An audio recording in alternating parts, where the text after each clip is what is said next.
அருமையானவர்களே, சகோதரர் அவர்கள் கேளுங்கள் தரப்படும் என்ற தலைப்பிலே அல்லாஹ்வினுடைய வல்லமையை எடுத்துச் சொன்னார்கள்.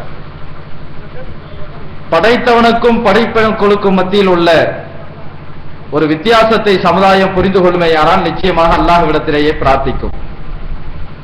படைத்தவனுடைய வல்லமையை தெரியாததினால்தான் படைப்பினங்களிடத்தில் போய் பிரார்த்திக்கிறார்கள். அந்த படைப்பினங்களும் எப்படிப்பட்டதாக இருக்கிறது என்பதை கொஞ்சம் சிந்தித்து பார்த்தாலும் கூட நன்றாக புரிந்து கொள்வார்கள். திருநெல்வேலி மாவட்டத்தில் இருக்கக்கூடிய ஒரு ஊரிலே, பொட்டல்புதூர், அந்த ஊரிலே யானை காலங்காலமாக அந்த கோயிலை, அந்த தர்காவை சுற்றி கொண்டே வந்தது. அது இறந்ததும் அதற்கு ஒரு குழியை தோண்டி புதைத்தார்கள். அது நல்ல நிலைதான். அதை புதைத்ததற்கு பிறகு அதற்கு கபறு கட்டி பாத்திமா பீவி என்ற பெயர் சூட்டி அதை இன்று சமுதாயம் வணங்கிக் கொண்டிருக்கிறது, பிரார்த்தித்துக் கொண்டிருக்கிறது. யானையை பல்வேறு இடங்களிலே யானை, கழுதை, பூனை, எலி, இப்படிப்பட்ட மிருகங்களை எல்லாம் வணங்கக்கூடிய நிலைகளை பார்க்கிறோம். இந்த தெருவிலும் கூட ஒரு பெரியவர் சொன்னார், இந்த தெருவில் இருக்கக்கூடிய தர்கா கூட, கபறு கூட ஒரு பெரியவர் வளர்த்துக் கொண்டிருந்த ஒரு கிளிதான், கிளியை புதைத்து வைத்திருக்கிறார்கள் என்று. கிளி, கோழி, ஆடு, மாடு இவைகளை சமுதாயம் அவைகளிடத்தில் போய் பிரார்த்திக்கிறது. சூப்பர் பவருடைய வல்லநாயனாகிய அல்லாஹ்விடத்தில் பிரார்த்திக்க ஏன் தயாரில்லை? நீங்கள் கேளுங்கள், அல்லாஹ் தருவதற்கு தயாராக இருக்கிறான். கேளுங்கள் என்பதுதான் அவர்களுடைய ஆணித்தரமாக பல்வேறு கருத்துக்களை எடுத்து வைத்தார்கள். அல்ஹம்துலில்லாஹ். ஒரு சகோதரர் அவர்கள் எழுதி கொடுத்த ஒரு பேப்பரிலே ஊர்வலம் வரக்கூடிய அந்த நிலையில் கொடியை தூக்கி கொண்டு வரும் பொழுது அந்த பல்லாக்கு என்று சொல்லக்கூடிய அதிலே மாற்று மத சகோதரர்கள் இருந்தார்கள் என்று சொன்னீர்களே, நிச்சயமாக உண்மைதான். அதிலும் எலுமிச்சம்பழம் கொடுக்கப்படுகிறது. அதை பெண்கள் வாங்கி கண்ணியமாக வாங்குகிறார்கள். அதிலே ஏதோ புண்ணியம் இருப்பது போன்று யாரிடத்தில் வாங்குகிறார்கள். அந்த ஊர்வலம் போகும்போது கூட அதை தொட்டு நிற்கக்கூடியவர்கள் என்ன கலாச்சாரம் இது? யூதர்களிடத்தில் கூட இந்த கலாச்சாரம் இல்லையா? மாக்கான ஸலாத்துஹும் இன்தல் பைத்தி இல்லா முக்காம் வ தஸ்தியா. யூதர்களுடைய கலாச்சாரம் விசில் அடிப்பது, சீட்டடிப்பது, கூத்தாடுவது. இதை செய்வதோடு அதைவிட மோசமான காரியங்களை செய்கிறீர்கள். யூதர்களை போன்றவர்கள் என்று சொன்னோம், கபர் வழிபாட்டுக்காரர்களை அதைவிட மோசமானவர்களாக இருக்கிறார்கள். அல்லாஹ் பாதுகாக்கட்டும், அவர்களுக்கு அல்லாஹ் நேர்வழியை கொடுக்கட்டும். கேளுங்கள் அல்லாஹ்விடத்தில் என்பதை மீண்டும் மீண்டும் உங்களுக்கு வலியுறுத்தி, சகோதரர் எஸ்.எம். பாக்கர் அவர்கள் ஏகத்துவ பிரச்சாரம் ஏன், எதற்கு என்ற தலைப்பில் உரைகள் தெரிவித்தார்கள். அவர்களை அழைக்கிறேன்.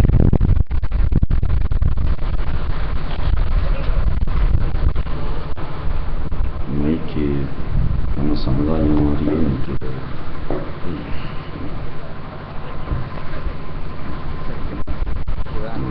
நீங்க ரெண்டு பேரும் கொள்ளோம், நான் கொஞ்சம் அனைத்தா இருக்கிறேன்.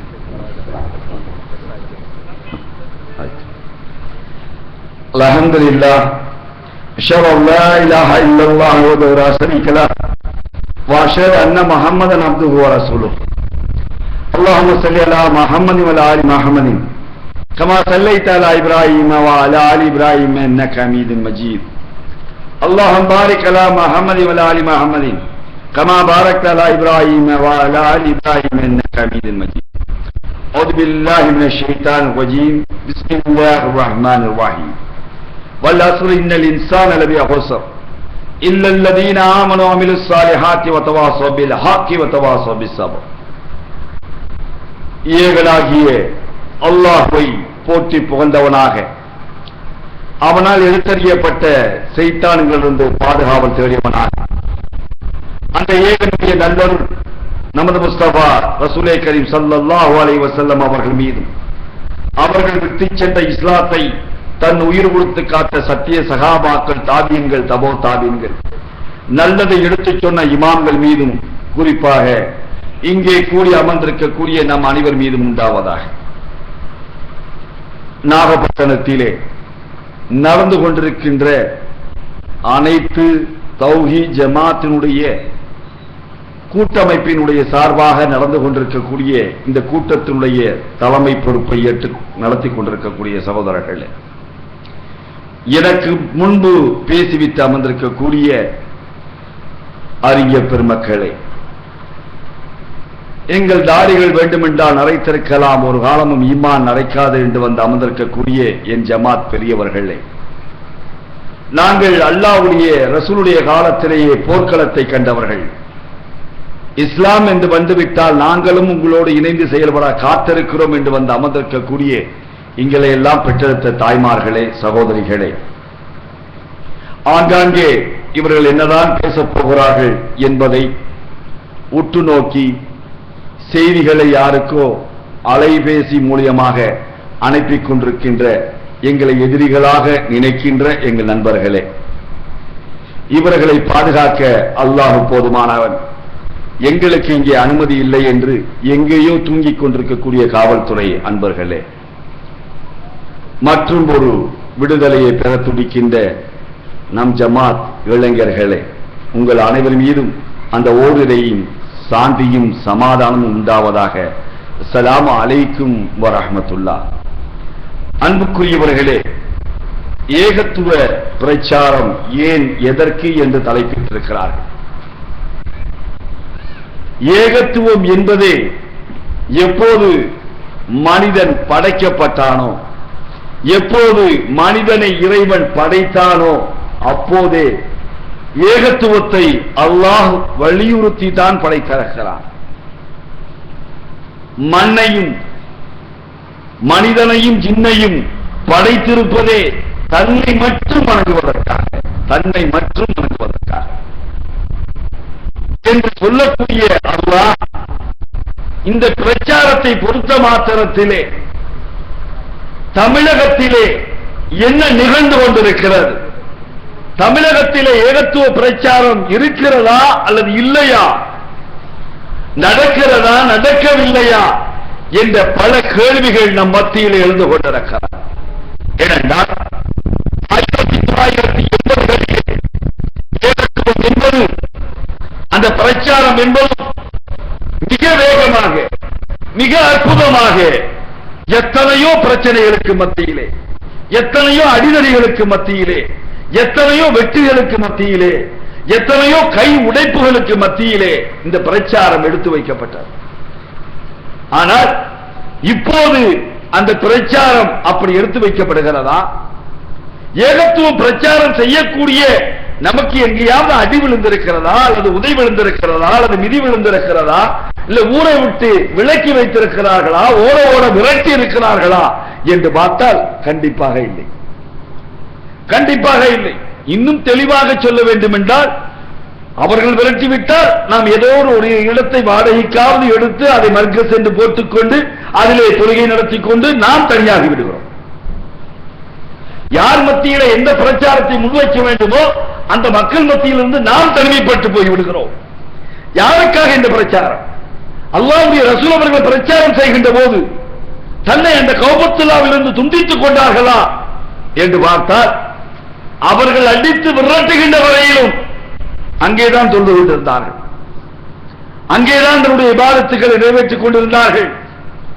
அந்த ஊரிலேயே பிரச்சாரம் செய்ய முடியாது என்ற நிலை வருகின்ற போதுதான் ஹிஜ்ரத்தை மேற்கொண்டார்கள். நாம் எத்தனை பேர் ஹிஜ்ரத்தை மேற்கொண்டிருக்கிறோம்? எத்தனை பேர் ஏகத்துவவாதி என்று சொல்லிக் கொண்டிருக்கிறோமே? தாடிகளை பெரிதாகவும் நீளமாகவும் வைத்திருக்கக்கூடிய ஏகத்துவவாதிகள் ஒரு தனி, தாடி இருக்கிறதா இல்லையா என்று தெரியாமல் இருக்கின்ற ஏகத்துவவாதிகள் தனி. அந்த தாடிக்கு பேரே 3 நாள் காய்ச்சல். 3 நாள் காய்ச்சல் கிடந்து எழுமுனா யார் சேவ் பண்ணாலும் எப்படி இருப்பானோ அப்படி இருப்பான். அதுதான் இன்றைக்கு தௌஹீதினுடைய ட்ரேட்மார்க் தாடிகளாக மாறிவிட்டது. இப்படியெல்லாம் நமக்கு இடையில இருந்து கொண்டிருக்கிறோமே, நம்மில் எத்தனை பேர் ஊர் விளக்கம் செய்யப்பட்டிருக்கிறோம், எத்தனை பேர் விரட்டி அடிக்கப்பட்டிருக்கிறோம் என்று நம்மளால் சொல்லிவிட முடியுமா? இல்லை சகோதரர்களே. அல்லது நபிமார்களை எல்லாத்துக்கும் கோடிட்டு காட்டுகிறோமே, அல்லாஹ்வுடைய ரசூலை எல்லாத்துக்கும் கொண்டு வந்து நிப்பாட்டுகிறோமே, எதற்காக ஏகத்துவம் பேசுகிறோம் தெரியுமா? அல்லாஹ்வும் அல்லாஹ்வுடைய ரசூலும் எங்களுக்கு சொல்லி தந்திருக்கிறார்கள், அல்லாஹ்வுடைய ரசூல் அவர்கள் எங்களுக்கு தெளிவாக சொல்லி தந்திருக்கிறார்கள், அதனால் தான் நாங்கள் இதை சொல்லிக் கொண்டிருக்கிறோம் என்று சொல்கிறோமே. அந்த அல்லாஹ்வுடைய ரசூல் அவர்கள் பட்ட துன்பங்களில் ஒன்றையாவது நாம் பெற்றிருக்கிறோமா? சொல்லுங்கள் பார்க்கலாம். இந்த ஏகத்துவ பிரச்சாரம் ரொம்ப அந்த வருஷத்துல ஒரு தடவை கோபித்துக் கொள்ளக்கூடாது. வருஷத்துல ஒரு தடவை நாகூர் தர்கான்னு ஒண்ணு இல்லைன்னா நீங்க ஏகத்துவ பிரச்சாரம் செய்ய மாட்டீங்க. நாகூர் தர்காவுல அந்த பாதுஷாவுக்கு கொடி கூடியெல்லாம் எடுக்கலன்னா நீங்க நோட்டீஸ் போட மாட்டீங்க. அதனால அவர்கள் தேவைப்படுகிறார்கள். நீங்க பிரச்சாரம் செய்யறதுக்காவது அவங்க கூடி இருக்க வேண்டியதா இருக்கு.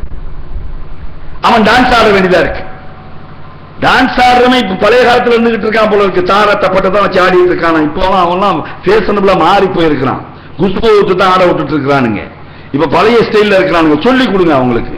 இதே பழைய ஸ்டைல்ல இருக்கீங்கடா, இதெல்லாம் இத்து போச்சுடா, இப்ப புதுசா ஆடுங்கடா, மானாட மயிலாடன்னு கொண்டு வந்து ஆட விடுங்கடா அப்படின்னு சொன்னா இன்னும் நல்லா இருக்கும். எதற்காக சொல்கிறேன் என்றால், இந்த பிரச்சாரம் வருடத்திலே ஒரு தடவை செய்வதற்கா? மீண்டும் சொல்கிறேன், கோபித்துக் கொள்ளக்கூடாது. வருடத்திலே ஒரு தடவை பேரணியும் ஆர்ப்பாட்டம் நடத்திவிட்டால் நம்முடைய பிரச்சாரம் முடிந்து விட்டதா?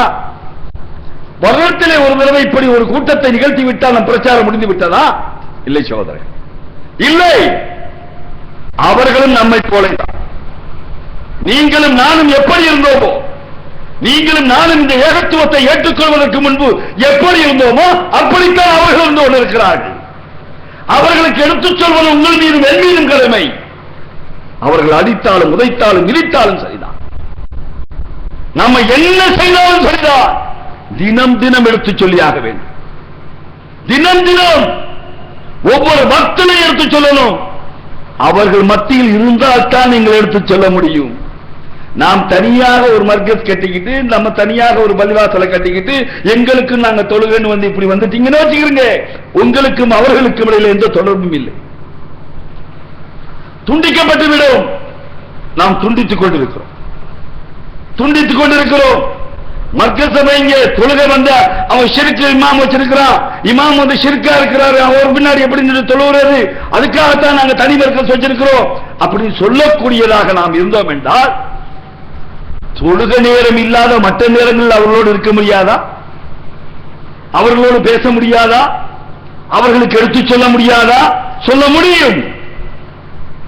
ஆனால் நாம் செய்ய தயங்கிக் கொண்டிருக்கிறோம், செய்ய மறுத்துக் கொண்டிருக்கிறோம். வீடு வீடாக இந்த பிரச்சாரம் செல்ல வேண்டாமா? ஒவ்வொரு வீட்டிலும் போய் சொல்ல வேண்டாமா? என்னுடைய சகோதரிக்கு, என்னுடைய தாய்க்கு, என்னுடைய தந்தைக்கு நான் சொல்வது கடமை இல்லையா? எடுத்து சொல்ல வேண்டாமா? சொல்ல வேண்டியது உங்களுக்கும் எனக்கும் கடமை இல்லையா? சொல்ல வேண்டியது கடமை, கூட்டி இழுத்துட்டு வருகிற கடமை இல்லை. வர வைக்கிறது அல்லாஹ் இருக்கு, சொல்ல வேண்டியது நம்மள்ட்ட இருக்குது. சொல்லி இருக்கிறோமா?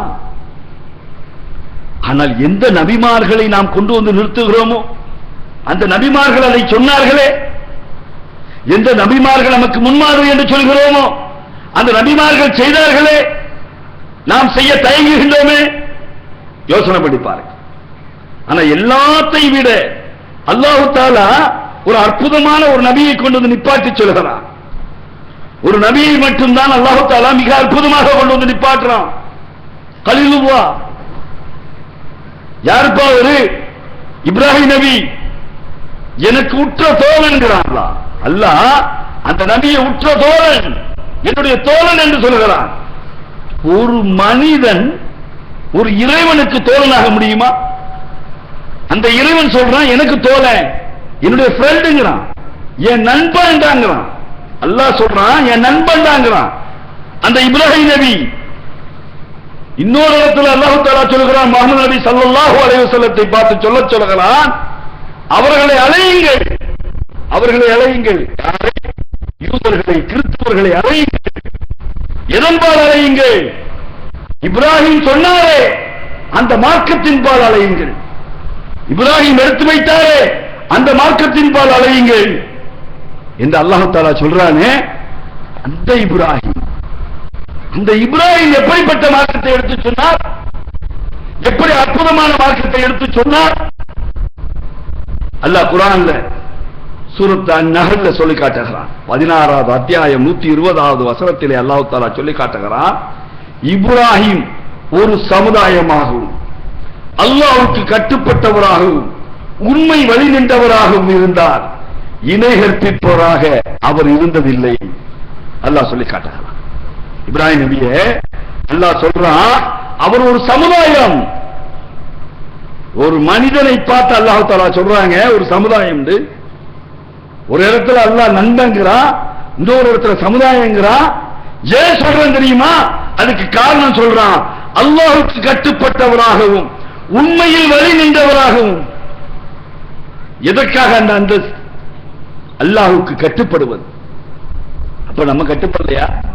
நம்ம தான் தொழுகிறோம், நம்ம தான் நோன்பு வைக்கிறோம், நம்ம தான் ஹஜ்ஜுக்கு போயிருக்கிறோம், நம்ம தான் ஜகாத் கொடுக்கிறோம், நம்ம தான் லா இலாஹ இல்லல்லாஹ் முஹம்மது ரசூலுல்லாஹ் சொன்னதுனால முஸ்லீமா இருக்கிறோம்.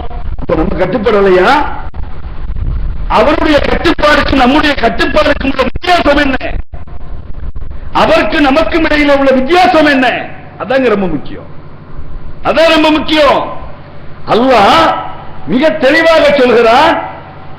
ரொம்ப காலத்துக்கு அப்புறம், வயசான காலத்தில், இருமே குழந்தையே பிறக்காதுங்கிற காலத்தில் அல்லாஹ் தஆலா இப்ராஹிம் நபி அவர்களுக்கு குழந்தையை கொடுத்து, அந்த குழந்தை கொடுக்கப்பட்ட அந்த மனைவியும் அந்த குழந்தையோடு கட்டளை இடுகிறான், பாலைவனத்தில் கொண்டு போய் விடுங்க. அல்லாஹ் கட்டளை இடுகிறான், பாலைவனத்தில் போய் விடுங்கிறான். பாலைவனத்தில் போய் விடுங்கிறான். விடுங்கன்னு சொன்ன அடுத்த நிமிஷம் ஏன், எதற்கு, எப்படி, என்னெல்லாம் ரொம்ப காலத்துக்கு அப்புறம் இப்பதானே ஒரு பிள்ளையை தந்தா, நம்ம ஊர் பக்கம் சொல்லுவாங்க, நேர்ந்து தவம் கிடந்து நெய்யால விளக்கேற்றி, நெய்யால யாருக்கு விளக்கேற்றி? பாதுசாக்களுக்கு விளக்கேற்றி பெற்ற பிள்ளை இல்லையா? அந்த பிள்ளையை கொண்டு போய் இப்படி விட சொல்றியா? அல்லாஹ் இவ்வளவு காலத்துக்கு அப்புறம் எனக்கு ஒரு பிள்ளையை தந்துட்டு, அந்த பிள்ளையோட எந்த அளவுக்கு கிழட்டு பருவத்தில், முதுமையான பருவத்தில் தந்துட்டு, அந்த முதுமையான தாயையும் அந்த பிள்ளையும் கொண்டு போய் அந்த நெருப்பு வெண் கனவிலே இருக்கின்ற அந்த பாலைவனத்தில் போய் விட சொல்றியா அப்படின்னு கேட்டாரான்னா கேட்கல. கேட்கல. அவருடைய கட்டுப்பாடுக்கு நம்முடைய கட்டுப்பாடுக்கு உள்ள வித்தியாசம். கேட்கல. சரி, அவர் தான் கேட்கல.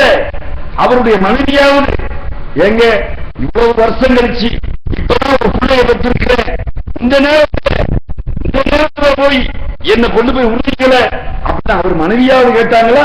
கேட்கல. ஆனா நம்ம மனைவியா இருந்தா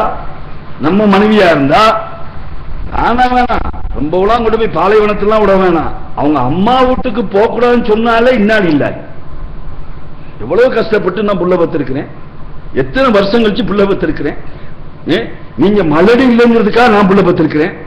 நான் பெற்றவங்க எம்மா வீட்டோட உட்காரக்கூடாதா? இது எவ்வளவு பெரிய அநீதி. உங்களை கட்டிக்கிட்டதுக்கு நான் சும்மா இருந்திருக்கலாமே. நம்ம கொண்டாடி சொல்லுவாங்க, நம்ம மனைவிமார் சொல்லுவாங்க. ஆனா அந்த மனைவி சொல்லல. ஏன்?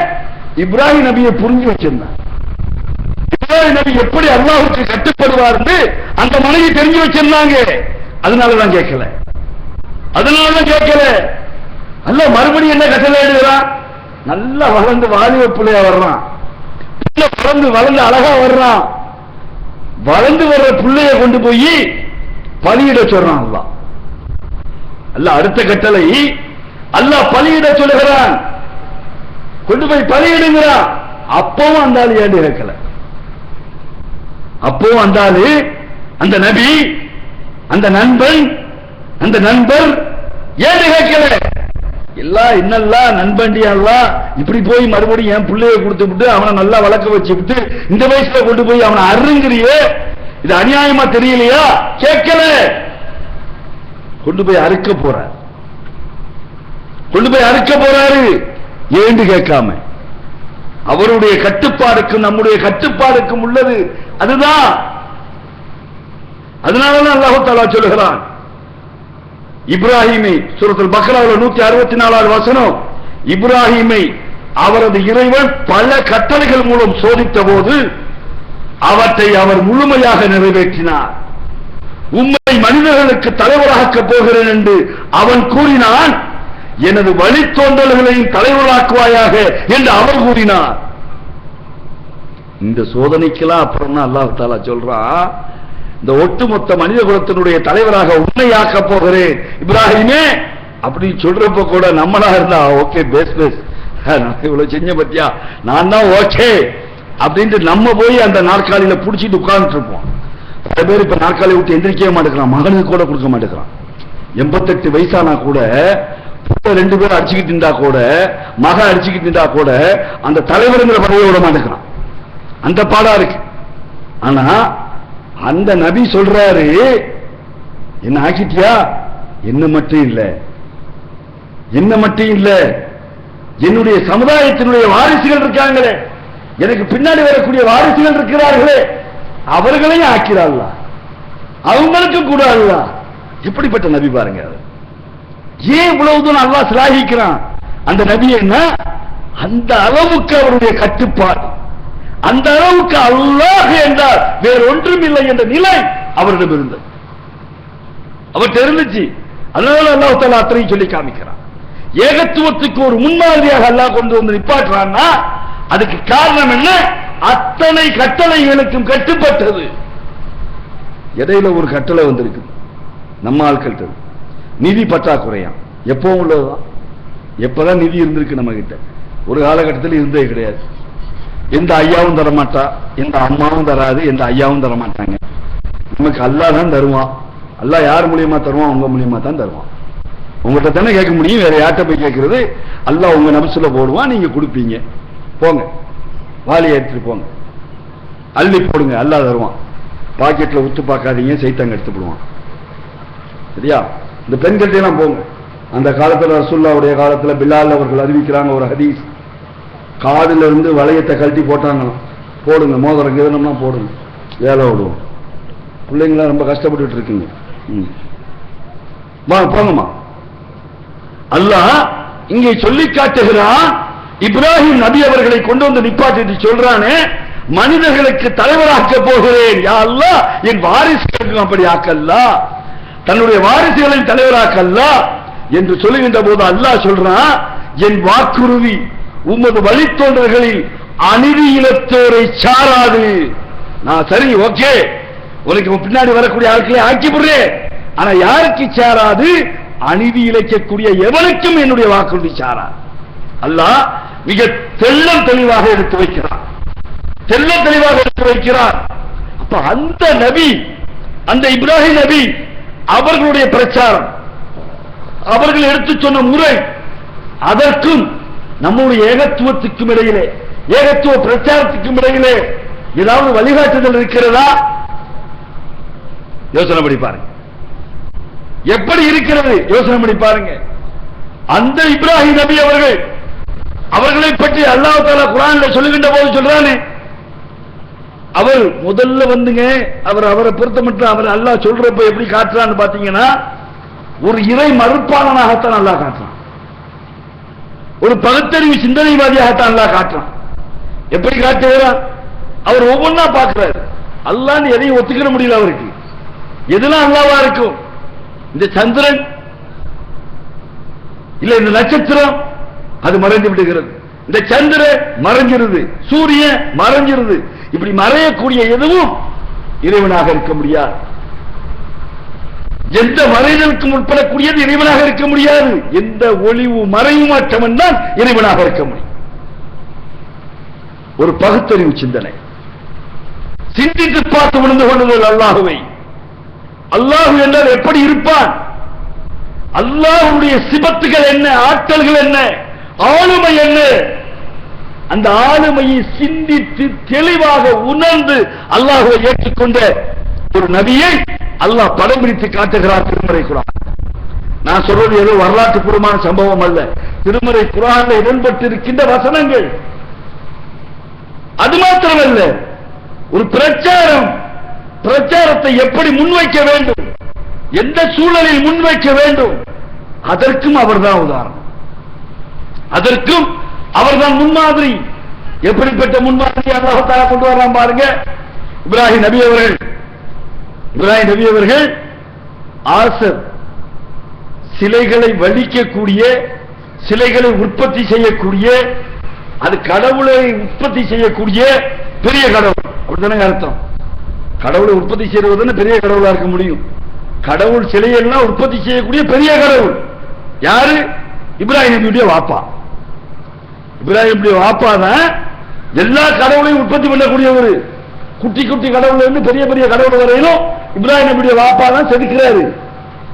அதனால இவர்தான் பெரிய கடவுள். இப்ராஹிம் நபியுடைய வாப்பாட்டையே நீ செதுக்கிற இந்த கடவுள் இருக்கிறது இல்லையா, இது உண்மை இல்லைன்னு சொல்லக்கூடிய தைரியம் திராணி நமக்கு வந்திருக்குமா? நமக்கு வந்திருக்குமா? அவங்க நம்மளுடைய வாப்பா, நம்மளுடைய உம்மா இந்த பாதுஷாட்ட போறப்போ, இந்த பாதுஷாட்ட வேண்டுறப்போ எப்போ தடுத்திருக்கோமா? தடுத்துட்டு நீ எப்படி போறதா இருந்தா ஒன்றுட்ட இருக்க மாட்டேன் அப்படின்னு வீட்டை விட்டு வெளியேறி இருக்கிறோமா? அல்லது போராட்டத்தை நம் வீட்டில் இருந்து ஆரம்பித்திருக்கிறோமா? ஆனால் முதல் ஏகத்துவ போராட்டத்தையே இப்ராஹிம் நபி தன் வீட்டில் இருந்து ஆரம்பிச்சார். தன்னுடைய வீட்டில் இருந்து ஆரம்பிச்சாரு. என்னத்தா இது? என்ன வாப்பா இது? நீனே செதுக்கக்கூடியது, இது எப்படிப்பா கடவுளா இருக்க முடியும்? நீதான் உற்பத்தியை செய்யறது, இது எப்படி கடவுளாக இருக்க முடியும்? என் தேவையை எப்படி நிறைவேற்ற முடியும்? ஒரு அறிவுபூர்வமான, ஒரு அற்புதமான, பகுத்தறிவான, ஒரு சிந்தனையான வாதத்தை தூக்கி முன்வைக்கிறாரு. முன் வச்சதோட சும்மா இருக்கல. அந்த ஊருக்காரங்களாம் திருவிழாக்கு புறப்பட்டு போயிட்டாங்க. திருவிழாக்கு போய் எல்லாம் கிளம்பியாச்சு. ஆலயத்துக்குள்ள உள்ள நுழைகிறார். அங்க உள்ள ஆலயத்துக்குள்ள உள்ள நுழைகிறாரு. இருக்கிற அத்தனையும் உடைத்திருக்கிறார். எல்லா சிலையும், சின்ன சிலை இருந்து பெரிய சிலை எல்லாத்தையும் போட்டு போட்டு போட்டு போட்டு போட போடணும்னு அடிக்கிறார். நொறுக்கி விட்டு ஒரு சிலையை மட்டும் விட்டு வச்சுட்டார். ஒரு பெரிய சிலை மட்டும் நிக்குது, மற்ற சிலை எல்லாம் உடைக்கப்பட்டுருச்சு. திருவிழாக்கு போன மக்கள் திரும்பி வர்றான். திரும்பி வந்து பார்க்கிறான், அவங்க ஆலயத்தில் இருக்கின்ற அத்தனை சிலைகளும் உடைக்கப்பட்டு விட்டது, நொறுக்கப்பட்டு விட்டது. ஒரு சிலை மட்டும்தான் நிக்குது. இந்த காரியத்தை யாரா செய்வா? நம்ம ஊர்ல சொல்லுவானுங்கல்ல, அப்பாவை எதிர்த்து நோட்டீஸ் போடுறா யார் போடுவா? அந்த பையன் தான் போடுவான். யாரு கொடுப்பா நோட்டீஸ்? இவன் தான் கொடுப்பான். நம்ம பையன் ஜெராக்ஸ் எடுக்க, நோட்டீஸ் ஜெராக்ஸ் எடுக்க போனான். நம்ம பழனிக்கு என்ன வந்துச்சு தெரியல. நம்ம நாகூர் பழனி இருக்காரு, யார் இன்ஸ்பெக்டரா? இன்ஸ்பெக்டர் அவரு. அந்த பழனிக்கு என்ன வந்துச்சுன்னு தெரியல. சின்ன பையனை கூப்பிட்டு மிரட்டினாராம். இந்த உளவுத்துறைன்னு ஒருத்தங்க இருந்தீங்கன்னா, இருக்கீங்களா? இருந்தா குறிப்பெடுத்துக்கிறீங்க. இந்த பழனிட்ட சொல்லி வைங்க, சரியா இருக்க. இப்படிலாம் பண்ணக்கூடாதுன்னு சொல்லுங்க. பேச்சுரிமை, எழுத்துரிமை இருக்கிறது அல்லவா? பேச்சுரிமை இருக்கிறது அல்லவா? இந்தியாவினுடைய அரசியல் அடிப்படை சட்டம் கொடுக்கின்ற உரிமை.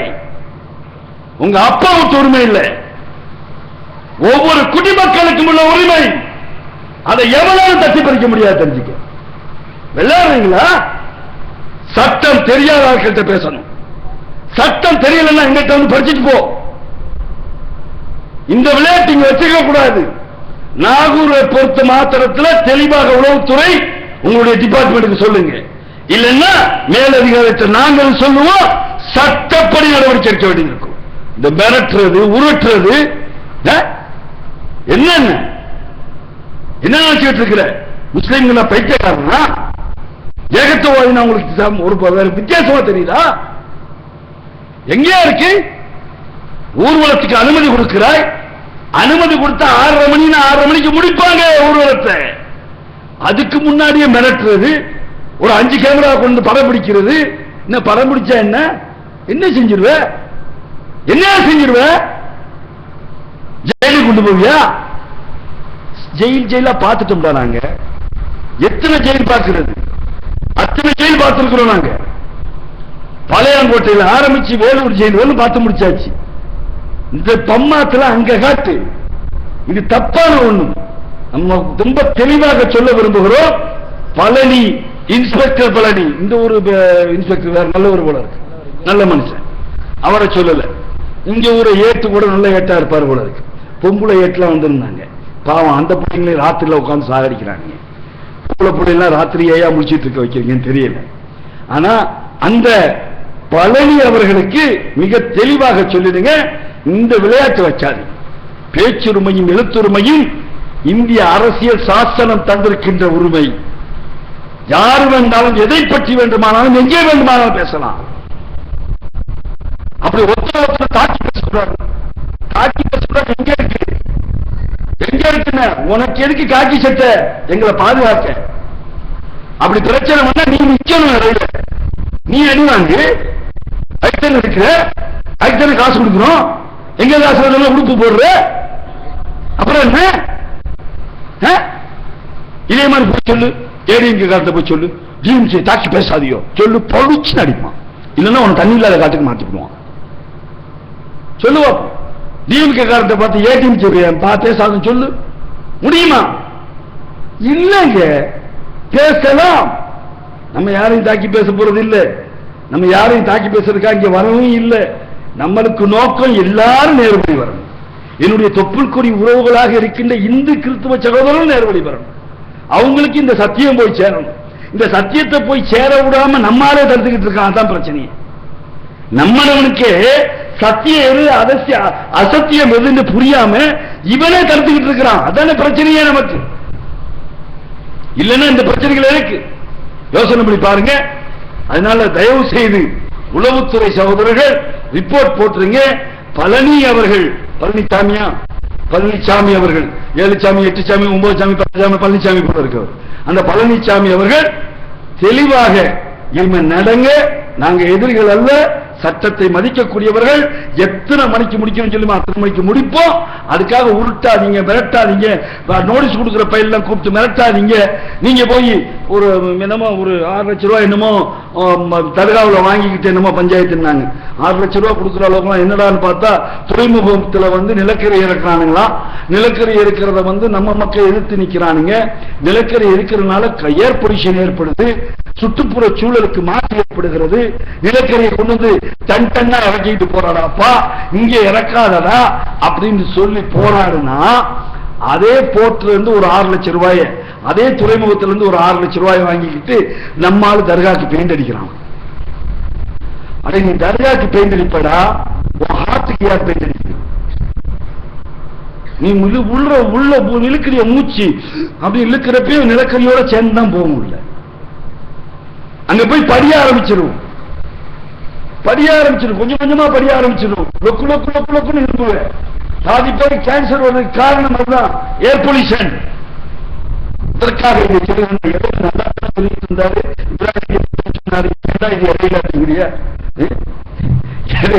இடையில அபுலபு வரத்தனை செய்வான். அதனாலதான் சரியா, அபுலபு இல்லைன்னா வில்ல இல்லைன்னா ஹீரோ கிடையாது.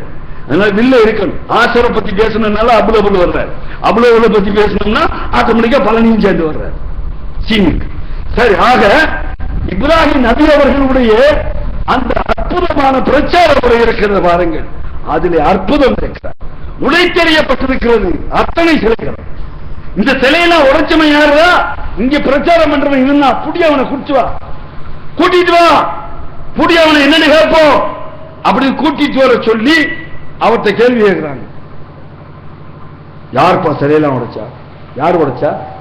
அவரு. சிலையை யார் உடைச்சா? யார் உடைச்சா? மறுபடி சிலையை யார் உடைச்சா? யார் உடைச்சா? கேளு என்று கேட்கிற. யார்கிட்ட கேட்க? அந்த ஒரு சிலை இருக்குல்ல, கேளு. அவர் சொன்ன முறைங்க அற்புதமான முறை. படிச்சு பாருங்க, குர்ஆன் எடுத்து விரிச்சு பாருங்க. சுப்ஹானல்லாஹ், எப்படி வித்தியாசமான ஒரு பிரச்சாரம். அந்த பிரச்சாரத்தை வைக்கக்கூடிய முறை ஒரு ஆணித்தரமாக, யாருக்கு அஞ்சாம தெளிவாக எடுத்து வச்ச அந்த முறை இருக்கு பாருங்க. கொண்டு வந்து உட்கார நிப்பாட்டி கேட்டா என்னத்தையே கேட்கிற? சிலையை உடைச்சது அந்த பெரிய சிலை இருக்குல்ல, அதுக்கு கேளு. அப்புறம் தெளிவாக சொல்றாங்க, அது எப்படி பேசும்? அது எப்படி பேசுமா? பேசாதுடா. அப்ப நீ சொல்றது எப்ப கேட்கும்? உடைச்சதை பத்தியே யார் உடைச்சாலும் சொல்ல முடியாத சிலையினால நீ சொல்றது எப்படி கேட்கும்? எப்படி அற்புதமான பிரச்சாரம்! அறிவுபூர்வமாக சிந்தனைகளோட நம்மால் ஏகத்துவ பிரச்சாரம் போவான். என்ன அல்லாஹ் மட்டும்தான் சொல்றப்ப மெதுவா சொல்றா, நம்ம இமாம் சைத்தான் வந்துட்டான், சைத்தான் வந்துட்டான். தனியா இருக்கிறப்ப இமாம் ரொம்ப கெஞ்சினவர், ஆமத்தான் நீங்க சொல்ற சரித்தான். 10 பேர் அவரு கூட இருந்தான்னு வச்சுக்கிறீங்க, இவனை போடுங்கடா. நம்மள அப்போ அல்லாஹ்வை வணங்கணும். மென்மையாக, அழகாக, அழகாக, அற்புதமாக, நளினமாக எடுத்து வைங்க. நளினமா எடுத்து வைங்க. சொல்லக்கூடிய முறையில நளினம் தேவை. சத்தியத்தை தான் நீங்க சொல்றீங்க, அதையும் தெளிவா சொல்லுங்க, நளினமாக சொல்லுங்க, அழகா சொல்லுங்க, பிறர் ஏற்றுக்கொள்ளக்கூடிய வகையில சொல்லுங்க. எப்படி சொல்றது? மாடுன்னு கூப்பிடுங்க ஒருத்தனை, டே மாடு அப்படின்னுங்க. டேய் நாய யாரடா மாடுண்ட அப்படிமா. மாப்பிள்ள நீ பசு மாதிரிடா அப்படின்னுங்க. அப்படியே மாப்பிள்ள பசு மாதிரியா இருக்க அப்படிவா. ரெண்டும் ஒண்ணுதான், ரெண்டும் ஒண்ணுதான். மாடுங்கிறது பசுங்கிறது வெவ்வேறு அல்ல, ரெண்டும் ஒண்ணு. ஆனா விதம் மாறவில்லை. சொல்லக்கூடிய விதம் மாறுபடுகிறது, சொல்லக்கூடிய இடம் மாறுபடுகிறது. அந்த நிகழ்வுகள் தான் ஒன்றை புரிய வைக்கிறார், ஒன்றை புரிய வைக்கிறார். அப்போ நளினத்தை கையாளுங்க அல்லாஹ் சொல்றான். அவர் தெளிவா உடைச்சு விட்டு சிந்திக்க வைக்கிறாரு. கேளு உன் ஜலைத்த பேச முடியாதுல்ல, அப்புறம் எப்படி நீ சொல்றதை கேட்கும் அப்படின்னு சொன்னா எவ்வளவு ஆத்திரம் உங்களுக்கு வந்திருக்கும். ஆத்திரம் வந்தாலும் சிந்திப்பார்ல, சிந்திக்கிறான், சிந்தனை. ஆனால் இந்த நிலைமையிலும் எடுத்து சொன்ன அவருடைய பிரச்சாரம் இருக்கிறதே, அதுக்குனாலதான் அல்லாஹ் சொல்றான் என் நண்பன்டா அப்படிங்கிறான். இப்ராஹிம் என் நண்பன்டா அப்படிங்கிறான் அல்லாஹ். அரசனிடம் கொண்டு போய் நிப்பாட்டப்படுகிறான். நீ செய்த குற்றத்துக்காக நான் இப்ப நெருப்புல தூக்கி வீச போறேன். நெருப்பு குண்டமாக்கப்பட்டிருக்கிறது, உனக்கு தண்டனை நெருப்பில வீசி உன்னை அழிக்கிறது, எரிக்கிறது. ஆனா அப்பவாவது நம்ம ஆளு ஐயோ நெருப்புல எல்லாம் வீசிடாதீயா என்ன சில பேர் சொல்லுவானுங்க. ஹிக்மத்தா செயல்படுங்க, ஹிக்மத்தா செயல்படுங்க. என்னப்பா செய்யறதெல்லாம் செஞ்சிருவாங்கன்னா கேட்டா எனக்கு தெரியாதுன்னு சொல்லுங்க. அப்படிலாம் இல்லை. சத்தியத்தை சொல்வது ஒட்டச்சி சொல்லு, எல்லாம் ஒளியும் மறையெல்லாம் கிடையாது. போட்டு ஒட்ட கிளாஸ போட்டு உடைச்சா சின்ன சின்ன தெரிக்குதுல, அப்படி தெரிக்கணும் ஒட. அதுல நன்மை கிடையாது. தூக்கி போடுவாங்கிறான், கவலையே பண்ணல அந்த கவலையே பண்ணல. தூக்கி போடு. என்னடா தூக்கி போடுங்கிறியாப்பா? எல்லாம் பாத்துக்குவாயா? எல்லாம் பாத்துக்குவான். எனக்கு எல்லாம் போதுமானவன், என் ரப்பு போதுமானவன். நம்ம எப்பவாவது ஒரு நிமிஷம் கொண்டு போய் இப்ராஹிம் நபியுடைய வரலாற்றோட தேய்ங்க, ஒரு நிமிஷம் தேய்ச்சி பாருங்க. இப்படி சோதனை வருகின்ற போது, இப்படி பிரச்சனை வருகின்ற போது, இப்படி அடிதடி வருகின்ற போது, போலீஸ்காரன் நம்மளை முட்டிக்கு முட்டி பேக்கிறப்போ, இல்ல நம்ம எதிரிகள் நம்மளை ஓட ஓட விட்டு அடிக்கிறப்போ அல்லாஹ் பாத்துக்கிடுவான் என்று நின்றிருக்கிறோமா? இல்லைன்னா எங்க ஓடி போறோம்? வேகமா ஓடி போய் இவன் 10 பேரை கூட்டு வருவான், இவன் 10 பேரை கூட்டு வருவான். ஆனா அவர் சொல்றாரு எனக்கு என் ரப்பு போதுமானவன், என் ரப்பு போதுமானவன். அல்லாஹ் சொல்றான் என்ன போதுமானவன் சொல்லிட்டியா நீ? நான் போதும் சொல்லிட்டியா? நான் ஒத்த போதுமா உனக்கு? அந்த அளவுக்கு என்ன நம்புறியா? அப்படி நம்பிக்கை பாரு. ஒரு ஆர்டர் என்ன ஆர்டர்? நெருப்பை குளிர்ந்து விடு. நெருப்பு குளிர்ந்து விடுகிறது. எப்படிப்பட்ட நம்பிக்கை, எப்படிப்பட்ட அடிவடிகள்! அல்லாஹ்வை எப்படி அவர் சார்ந்திருந்தார்? அப்படி சார்ந்திருந்தாரு. அதுக்குத்தான் அல்லாஹ் சொல்றான் இப்ராஹிம் ஒரு சமுதாயம், இப்ராஹிம் ஒரு சமுதாயம். அல்லாஹ் தஆலா சொல்லி காட்டுகிறான். அடுத்ததாக அவர் அந்த 2:125 இரண்டாவது சூரத்துல் பக்ராவுல 125வது வசனத்தில் அந்த ஆலயத்தை மக்களின் ஒன்று கூடும் இடமாகவும் பாதுகாப்பு மையமாகவும் நாம் அமைத்ததை நினைவு கூறுவீராக. அல்லாஹ்வுடைய ரசூலை பார்த்து சொல்லிவிட்டு மக்கான இப்ராஹீமி தொழுமிடத்தை ஏற்படுத்திக் கொள்ளுங்கள். இன்றைக்கும் போங்க, கௌபத்துல்லாஹ்க்கு போங்க. கௌபத்துல்லாஹ்க்கு போயிட்டு நீங்கள் வலம் வந்து விட்டு எல்லா கீரிகைகளையும் முடித்து விட்டு 2 ரக்காத் சுன்னத்தை எங்க நின்று நீங்க தொழணும்? மக்காமே இப்ராஹிம் முன்னாடி நின்று. மக்காமே இப்ராஹிம் என்ன? இப்ராஹிம் நின்று கட்டிய இடம். இப்ராஹிம் அந்த ஆலயத்தை எழுப்பினாரே, அந்த ஆலயத்தை எழுப்பின இடத்தை அல்லாஹ் சொல்றான் 2 ரக்காத் அங்க தொழுங்க, தொழுங்க. ஏன் அந்த அளவுக்கு ஒபே பண்ணாரு? அந்த அளவுக்கு கட்டுப்பட்டு நின்றாரு. அதே இப்ராஹிம் நபி அவர்கள் கேட்கிறார்கள், அந்த ஆலயத்தின் அடித்தளத்தை இப்ராஹிமும் இஸ்மாயிலும் உயர்த்திய போது எங்கள் இறைவா, எங்களிடமிருந்து இப்பணியை ஏற்றுக்கொள்வாயாக, நீயே செவி உருவவன் அறிந்தவன், எங்கள் இறைவா எங்களை உனக்கு கட்டுப்பட்டோராகவும் எங்கள் வழித்தோன்றர்களை உனக்கு கட்டுப்பட்டு நடக்கும் சமுதாயமாகவும் ஆக்குவாயாக. எப்படிப்பட்ட துவா பாருங்க.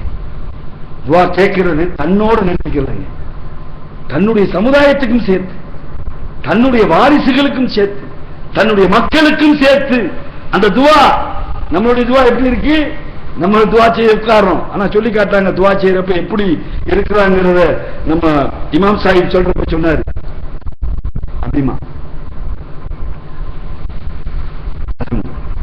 இன்னும் பாதி பேர் அந்த துவா என்னடா இது, என்ன கேட்கிற, இப்படி இன்னும் பாதி பேர் இன்னும்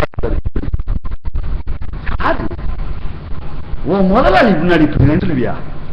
உன் முதலாளி முன்னாடி அட்வான்ஸ் கேட்க போறேன்னு வச்சுக்க, உன் முதலாளிட்டு போய் ஏதாவது உதவி கேட்க போறேன்னு வச்சுக்க, அப்ப எப்படிலாம் போவ? அப்படி சட்டையை இழுத்து விடுவேன், இப்படி கரெக்ட் பண்ணிக்கிருவேன், தலையெல்லாம் சீவிக்கிருவேன், இப்படி கேசட் மாத்தணுமா மாத்து நீங்க தண்ணி.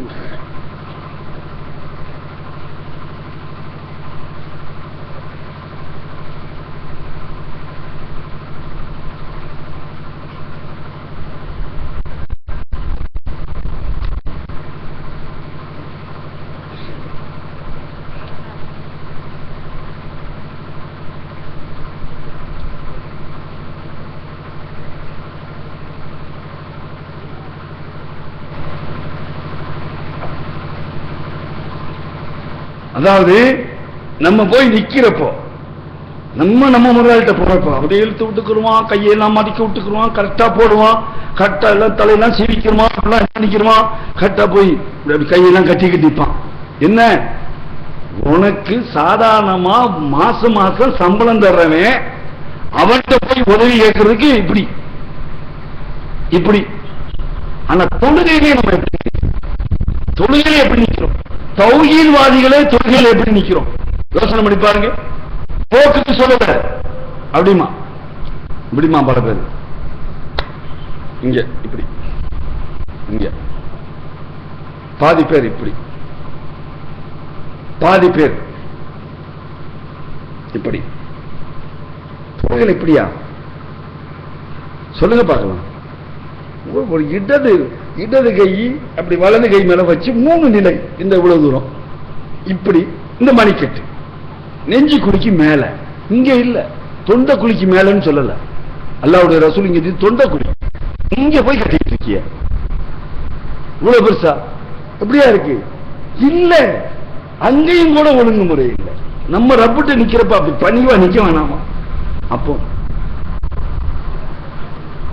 இப்படி 2 காலம் பிடிச்சிருவான், அதுல காலோட கால் ஒட்டுங்கன்னு ஹதீஸ் இருக்கா? அது சுன்னத்துல் ஜமாத்துல பார்த்தோம்னா பெரிய வம்பு நடக்கும்.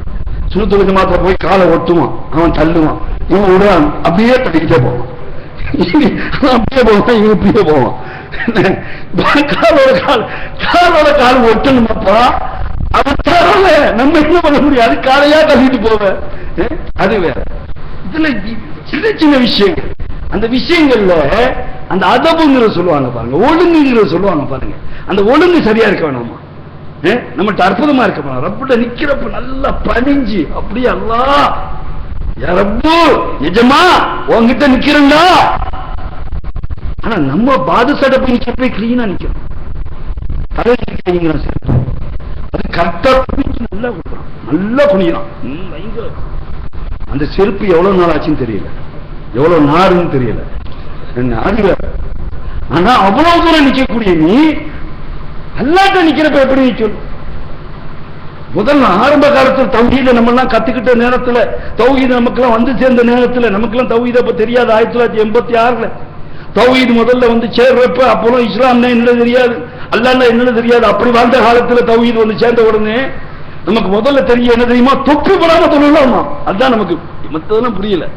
தொப்பி போடாம தொழலாம், ஆமா தொழலாம், பள்ளிவாசலுக்கு நேர போறது, அது ஒண்ணு தொப்பி போட்டு போறது, அது ஒண்ணு தொப்பி போட்டு போய் முதல் சப்புல போய் நிக்கிறது, அல்லாஹ் அக்பர் அவர் தக்பீர் கட்டிடுவார். இவன் தொப்பிய நானே செஞ்சிருக்கேன். தொப்பிய கீழே டப்புன்னு ஒரு அடி, ஏன்னா தொப்பி போடக்கூடாது. இந்த கைய அடிக்கிறப்ப அந்த ஆளுக்கு அவுதுபில்லாஹி ஷைத்தானிர் ரஜீம் அப்படிம்பாரு.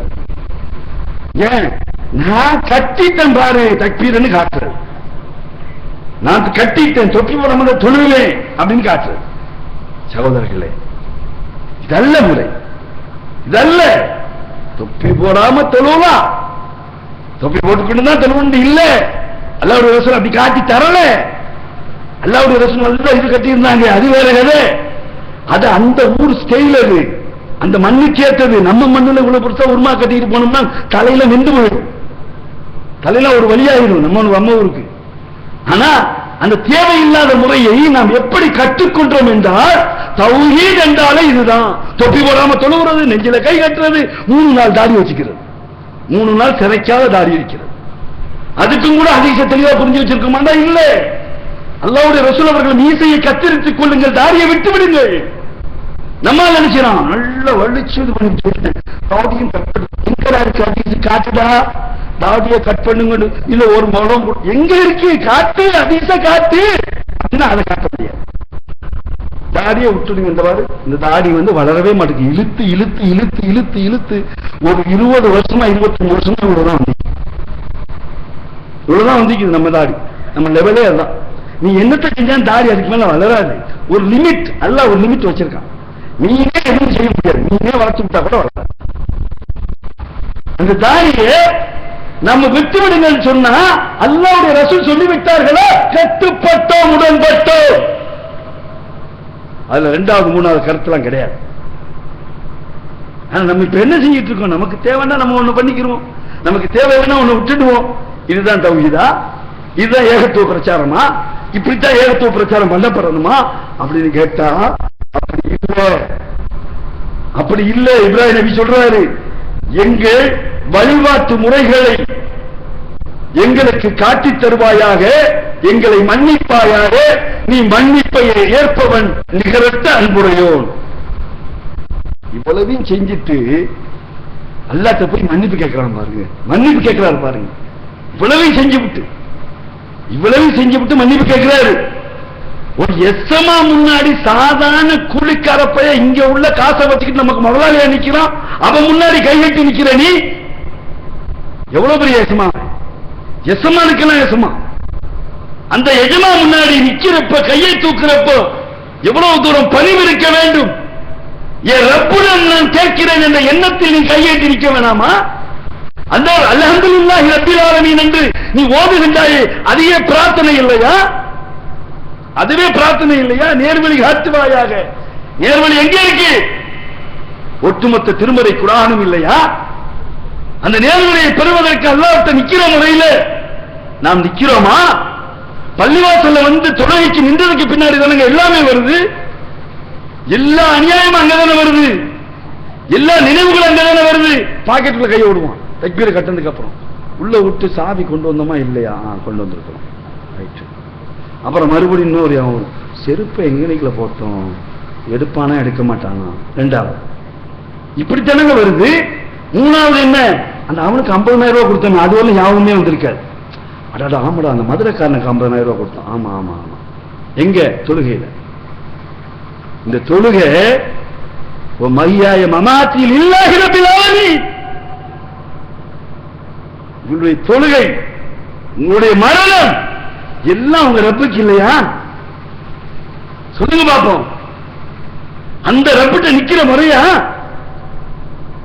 ஒரு நிமிஷம் நீங்க சிந்தனை செய்து பாருங்க, நம்ம தொழுகையில எப்படி நிக்கிறோம், பிரார்த்தனையில எப்படி நிக்கிறோம். ஆனா இவ்வளவையும் பண்ணி விட்டு அவர் கேட்கிறாரு, எங்களுக்கு சரியான வழியை காட்டு, எங்களை பிரார்த்திக்கக்கூடிய வழியை காட்டு, எங்களுக்கு வழியை காட்டுவாய மாத்திரமில்லை, எங்களை மன்னிப்பாயாக, நீயே மன்னிப்பை ஏற்பவன். தன்னை ஸ்லாகித்த அல்லாஹ் சொல்றான், அப்படிப்பட்ட நபி மன்னிப்பை ஏற்பவன், எங்களை நீ மன்னிப்பாயாக. நம்ம எத்தனை தடவை மன்னிப்பு கேட்டிருக்கோம் அல்லாஹ்ட்ட? அல்லாஹ்வுடைய ரசூல் சொல்றாங்களே 72 100க்கு மேற்பட்ட தடவை நான் அல்லாஹ்வுடைய பாவ மன்னிப்பு தேடிக் கொண்டிருக்கிறேன். கேட்டிருக்கிறோமா? ஆயிஷா சித்திகா சொல்றாங்களே, நான் மெதுவாக என்னுடைய கையை இரவு நேரத்திலே மெதுவாக கையை நீட்டுவேன். நீட்டுகின்ற போது அல்லாஹ்வுடைய ரசூலுடைய பாதம் என்னுடைய கைகளிலே தென்பதோ அவர்கள் அழுத நீர் என் கைகளிலே படும். அல்லாஹ்வுடைய ரசூல் இரவிலே நின்று வணங்குகின்ற போது, நின்று வணங்குகின்ற போது அழுது அழுது அழுது அழுது அல்லாஹ்ட்ட துஆ கேட்டு அவர்கள் விடுகின்ற கண்ணீர் அந்த பாதத்தில் வரும்னா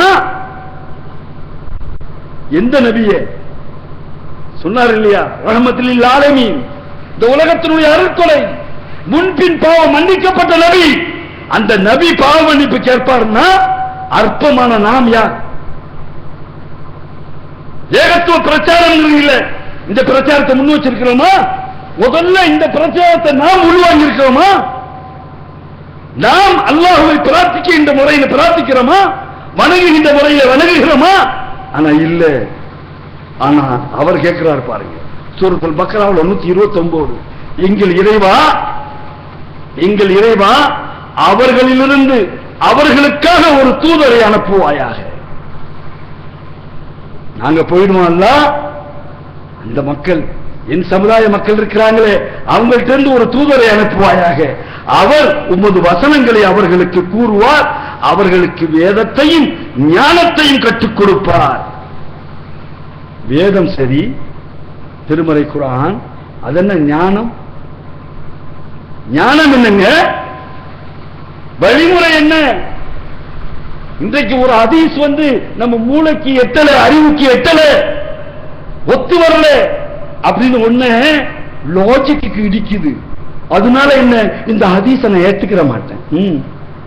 இத்தனை பேர் உட்கார்ந்து, இத்தனை இமாம்கள் உட்கார்ந்து, அத்தனை அந்த வரக்கூடிய வழிகளையும் ஆராய்ந்து சிந்தித்து சஹீஹுடைய அந்தஸ்துல தான் இருக்குது, இது உண்மையான ஹதீஸ் தான், அறிவிப்பாளர்களுடைய வரிசை சரியாக இருக்கிறது என்றெல்லாம் சொன்னதுக்கு பின்பு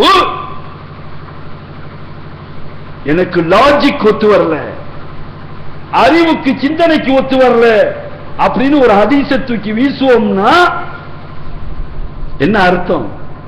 அல்லாஹ் சொல்றானே, அவர்களுக்கு வேதத்தையும் ஞானத்தையும் கற்றுக் கொடுப்பார். அந்த ஞானத்தை கற்றுக் கொடுத்தவர் அல்லாஹ்வுடைய ரசூல் இல்லையா? முஹம்மது நபி ஸல்லல்லாஹு அலைஹி வஸல்லம் இல்லையா? அப்ப அவர் சொன்னதை ஏற்றுக்கொள்வது நமக்கு விளங்கலங்கிறது வேற கதை. ஒரு ஹதீஸை விளங்கிக் கொள்ள முடியவில்லையா? விளங்கிக் கொள்ளக்கூடிய நேரம் வரும், காத்திருங்க. அதை விட்டுட்டு இது எனக்கு தெரியல அதனால ஏத்துக்கிற மாட்டேன்னு தூக்கி எறிகிறாதீங்க. எந்த அனுமதியும் இல்லை.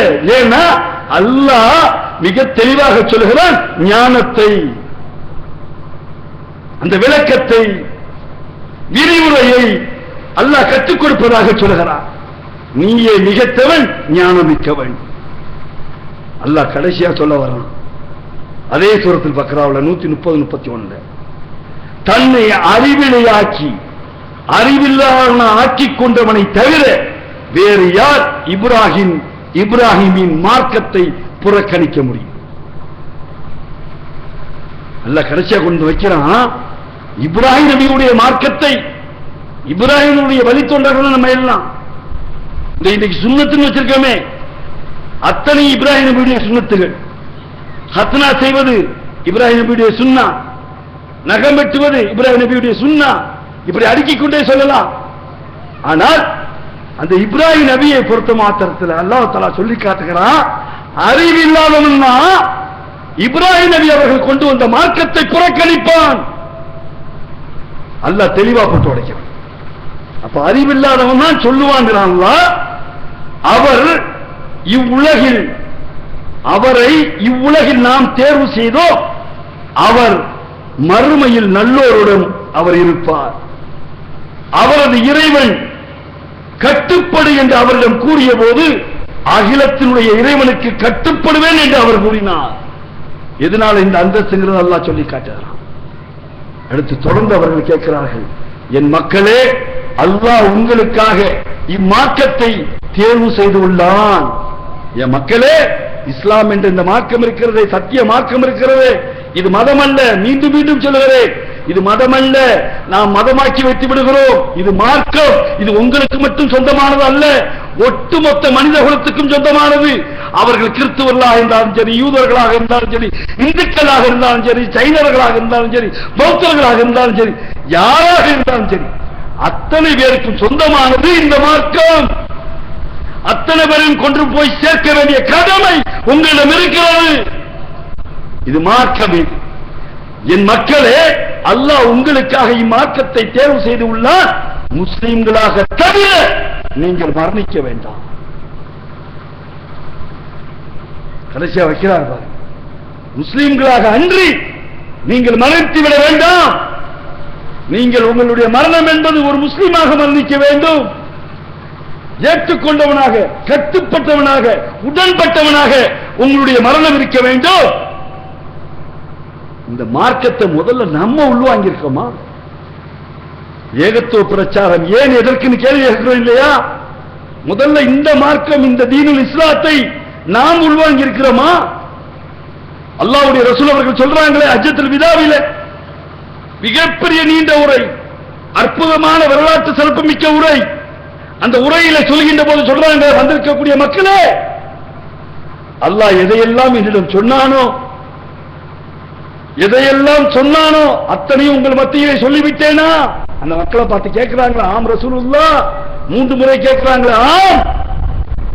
3வது முறை வானத்தை அண்ணாண்டு பார்த்தவர்களாக சொன்னார்களே அல்லாஹ்வுடைய ரசூல், அல்லாஹ்வே இதற்கு நீ சாட்சியாக இருக்கிறாய்.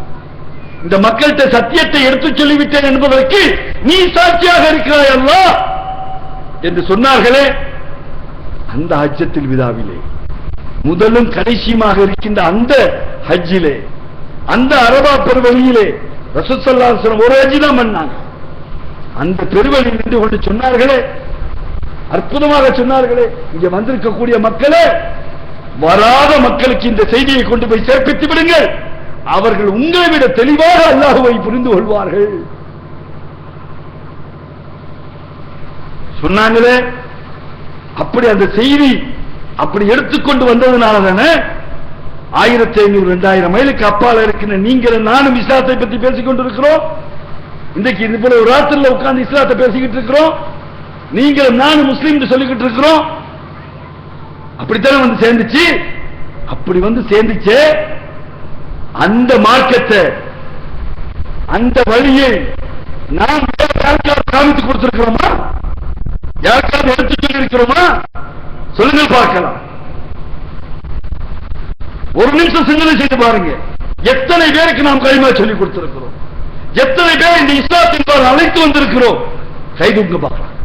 யாராவது நான் களிமா சொல்லி கொடுத்திருக்கிறேன், நான் இஸ்லாத்துக்கு அழைத்து வந்திருக்கிறேன் என்னோடு இருந்த சகோதரர்களை, என்னோடு படித்தவர்களை, என்னோடு வேலை செய்தவர்களை, என் வீட்டில் வேலை செய்தவர்களை நான் களிமா சொல்லி கொடுத்திருக்கிறேன். யாராவது கைது சும்மா கூச்சப்படாம தூக்கு.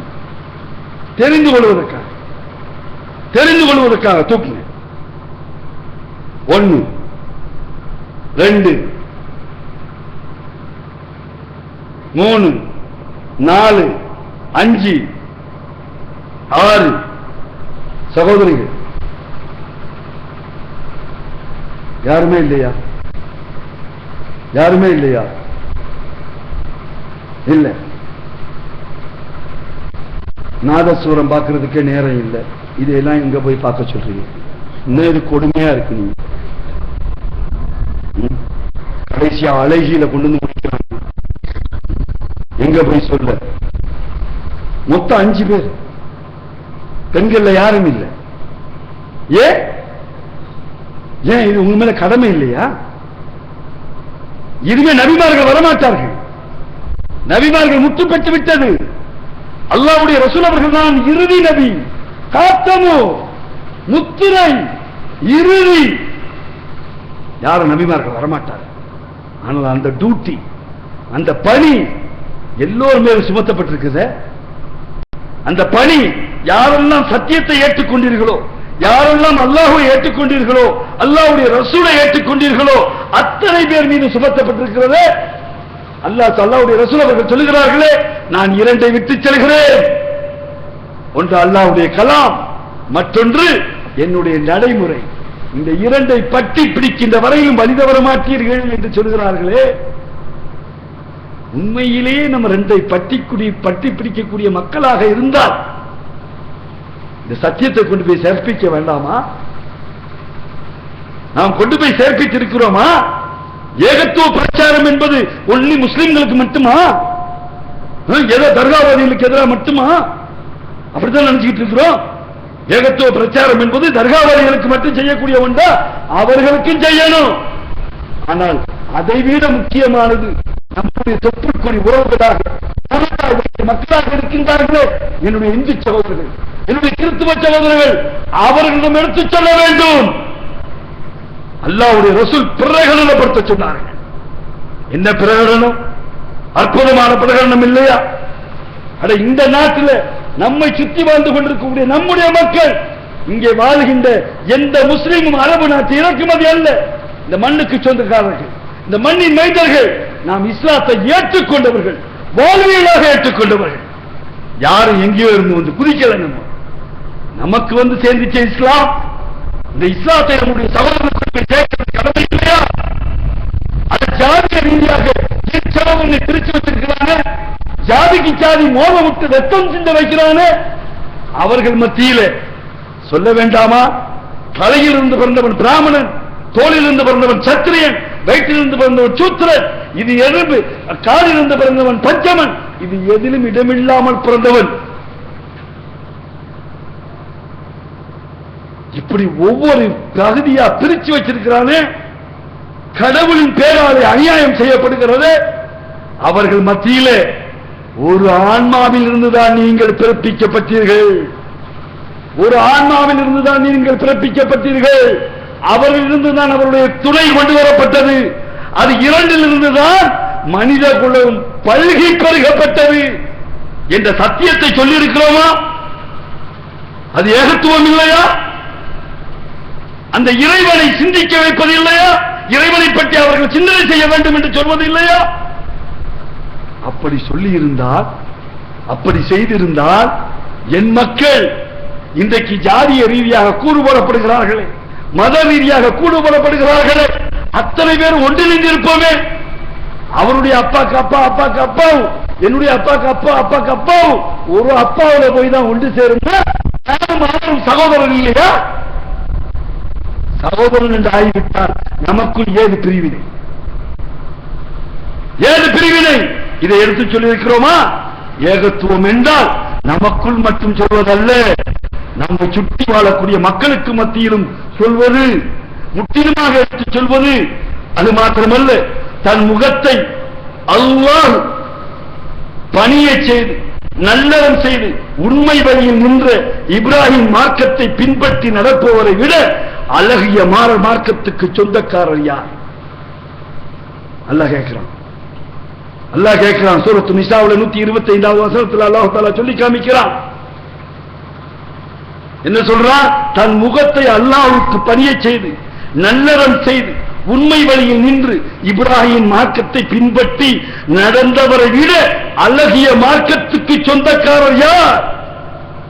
கேட்டுட்டு அல்லாஹ் சொல்றான், அல்லாஹ் இப்ராஹிமை உற்ற தோழராக்கி கொண்டான். அல்லாஹ் இப்ராஹிமை உற்ற தோழராக்கி கொண்டான். எவ்வளவு பெரிய அந்தஸ்து அல்லாஹ் கொண்டு வந்து கொடுக்கிறான் பாருங்க. இப்ப என்ன செஞ்சாங்க அவங்க? அல்லாஹ்வுக்கு இணை வைக்கவில்லை, துணை வைக்கவில்லை. அல்லாஹ் ஒருவன் என்ற அந்த சத்தியத்தை யாருக்கும் அஞ்சாமல், யாருக்கும் பயப்படாமல், எந்த அடக்குமுறைக்கும் பயப்படாமல் கொண்டு போய் மக்கள் மத்தியிலே வைத்தார்களே, அதானங்க அவங்க செய்தது. அதான அவங்க செய்தது. அந்த சத்தியத்தை நாம் செய்ய வேண்டாமா? அந்த சத்தியத்தை கொண்டு போய் சேர்ப்பிக்க வேண்டாமா? சேர்ப்பித்திருந்தோம் என்றால் நம்மளை பயங்கரவாதி, தீவிரவாதி அப்படின்னு சொல்லுவானா? ஒரு மனிதனே மிக்க மார்க்கத்தை வைத்துக் கொண்டிருக்கக்கூடிய மக்களை பேசுவார்களா? அப்ப ஏகத்துவ பிரச்சாரம் என்பது எதற்காக? நமக்கு மாத்திரமல்ல, நம்மை சுற்றியுள்ள மக்களுக்கும் எடுத்து சொல்வது.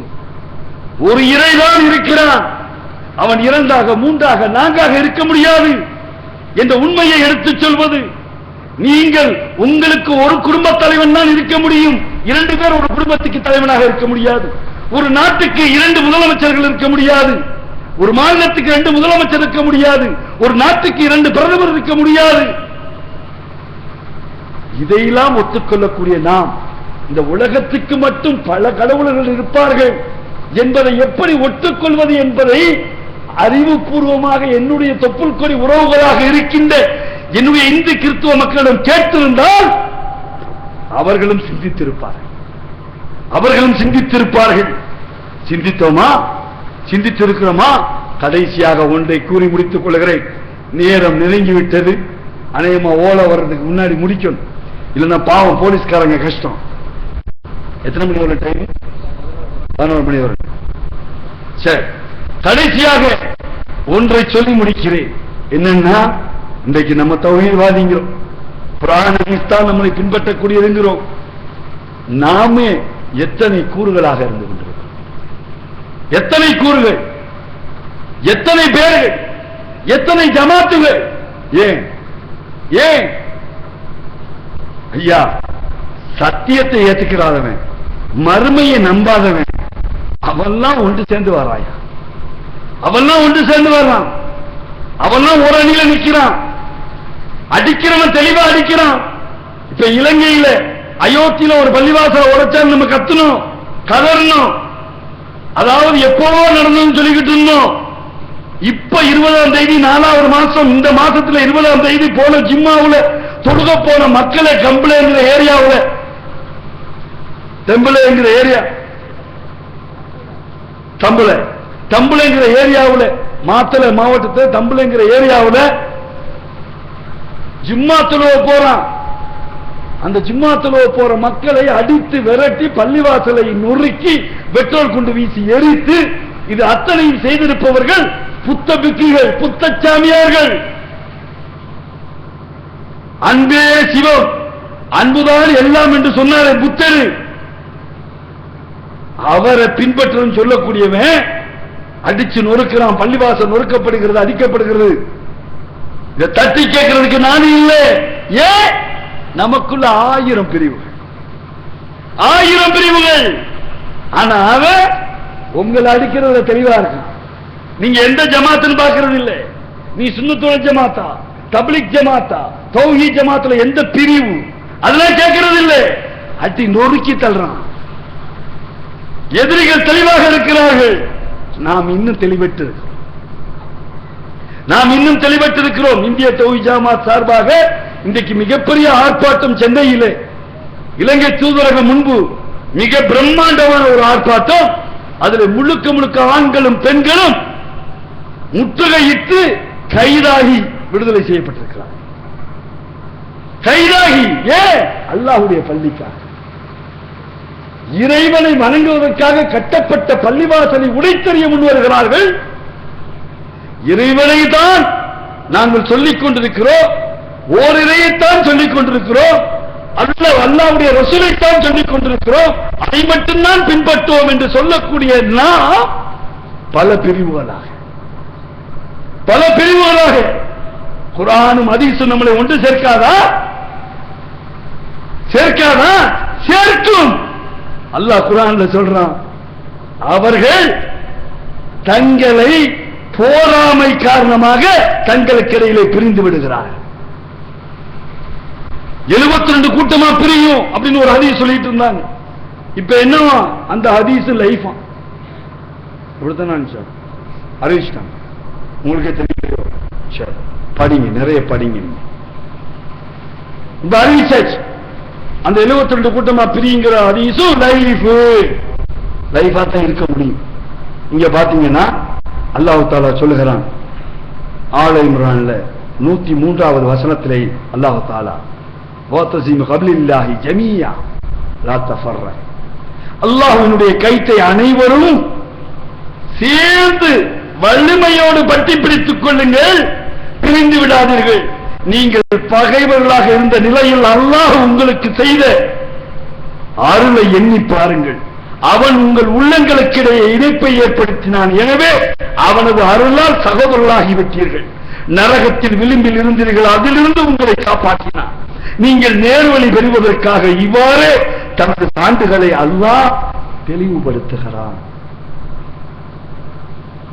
எல்லாம் சொல்றாங்க, அல்லாஹ்வுடைய கைத்தை வலுவோடு ஜமாவாக வலுவோடு சேர்ந்து பட்டி பிடித்துக் கொள்ளுங்கள், நீங்கள் பிரிந்து விடாதீர்கள். அல்லாஹ் சொல்றான், இல்ல இல்ல நாங்க பிரிஞ்சே தீர்வோம், நாங்க பிரிஞ்சே தீர்வோம், ஒவ்வொரு கூறாதான் இருப்போம், அதை விட்ட வேற வழியே கிடையாது அப்படின்னு நம்ம சொல்லுவோம்னா அல்லாஹ் விட்டு வைப்பானா? நம்மள யோசனை பண்ணி பாருங்க. நம்ம ஒரு அணியாக மாற வேண்டாமா? குர்ஆனும் சுன்னாவும் தான் அழைத்து என்று சேர வேண்டாமா? குர்ஆனும் சுன்னாவும் தான் என்று விட்டால் இன்றைக்கு ஒன்றிணைஞ்சு நிக்கிறோமே. அனைத்து தௌஹீத் ஜமாத் கூட்டமைப்பு, தௌஹீத் ஜமாத் எல்லாரும் சேர்ந்து உட்கார முடியும் அப்படிங்கிறத காட்டி இருக்கீங்களே. முடியுமா? ஆமா முடியும். குர்ஆனையும் ஹதீஸையும், குர்ஆனையும் அல்லாஹ்வுடைய ரசூலுடைய வார்த்தைகளையும் தெளிவாக புரிந்திருந்தால் முடியும். யாரால முடியாது? புரியாத ஆட்களால முடியாது. நான்கிற அகந்தை இருப்பவர்களால் முடியாது, போமை கொள்ளக்கூடியவர்களால முடியாது. அல்லாஹ் மிக தெளிவாக சொல்லுகிறான், நம்பிக்கை கொண்டோரே அல்லாஹ்வை அஞ்சுகின்ற விதத்திலே அஞ்சுங்கள், நீங்கள் முஸ்லிம்களாக அண்டி மரணிக்க வேண்டாம் அல்லாஹ் தஆலா சொல்லி காட்டுகிறான். அதே ஆல இம்ரான்ல 110 சொல்றான், நீங்கள் மனித குலத்துக்காக தேர்வு செய்யப்பட்ட சிறந்த சமுதாயமாக இருக்கின்றீர்கள், நன்மையை ஏவுகின்றீர்கள், தீமையை தடுக்கின்றீர்கள். நம்ம சிறந்த சமுதாயமாக நம்மளை பார்த்து அல்லாஹ் சொல்றோம், நீங்க மனித குலத்துக்காக தேர்வு செய்யப்பட்ட சிறந்த சமுதாயம். ஏன் தெரியுமா? நன்மையை ஏவுறீங்க, தீமையை தடுக்கிறீங்க. ஒவ்வொருத்தரும் கேட்டு பாருங்க, உங்களுடைய உள்ளங்களை கேட்டு பாருங்கள். நாம் நன்மையை ஏவுறோமா, தீமையை தடுக்கிறோமா, இல்லை நமக்கு நாமே அடித்துக் கொள்கிறோமா? சொல்லுங்க பாப்போம், என்ன நடக்கிறது இங்க? நாம் எப்படி இருந்து கொண்டிருக்கிறோம்? குர்ஆனையும் ஹதீஸையும் பேணுகிறோம் என்றால் தனி மனித வார்த்தைகளுக்கு மரியாதை இருக்கக்கூடாது. அது யார் சொன்னாலும் சரி, நானே சொன்னாலும் சரி, தூக்கி எறிங்க, தூக்கி எறிங்க. எரிஞ்சாங்க, அந்த சஹாபா பெருமக்கள் எரிந்தார்கள். தனி மனித வார்த்தைகளுக்கு மரியாதை கொடுக்கல. நாம் அப்படி இருக்கிறோமா? யோசனை செய்து பாருங்க. நம்மளை தான் எல்லாம் சொல்றோம், நன்மையை ஏவுறோம், தீமையை தடுக்கிறோம். எங்கே தடுக்கிறோம் தெரியல. இன்னும் தெளிவாக அல்லாஹ் தஆலா சொல்றான், தீமையின் கூலி அது போன்ற தீமையை மன்னித்து சமாதானமாக செல்வோருக்கு அவரது கூலி அல்லாஹ்விடம் இருக்கிறார்.